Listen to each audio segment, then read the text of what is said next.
Hey, let me show you the quick comparison of the designs of the Samsung Galaxy A55 5G and the A35 5G. So when you take a look on the back, as you can see, the phones looks basically identical. The first difference is actually around the cameras, so I'm gonna put it a little bit closer. As you can see on the A55, we can find some light flares. I'm gonna just show you what I mean. So when we take a look, just right here around all of this lens we can find some flares, but there's something that doesn't appear on the A35. So there's the first difference. There's probably the different material around the lens, but when you take a look on the right side, we can find the same buttons, the volume buttons and the power button. At the bottom we can actually find the same setup for the USB-C port, for the microphone and the speaker. Maybe it's like a little bit different. I mean, the positions are a little bit different.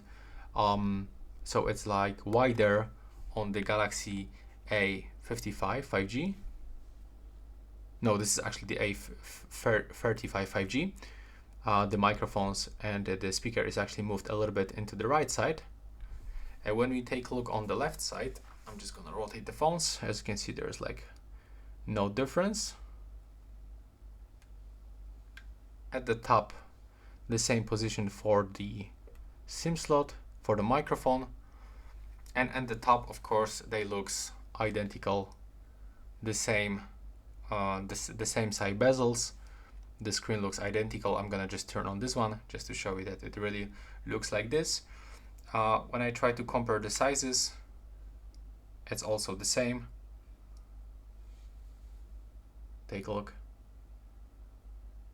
And maybe these camera bumpers are a little bit higher. Yeah, definitely.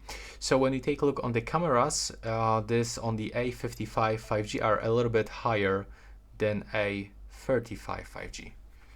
But when you take a look on the front of these devices, as you can see, they looks like the same.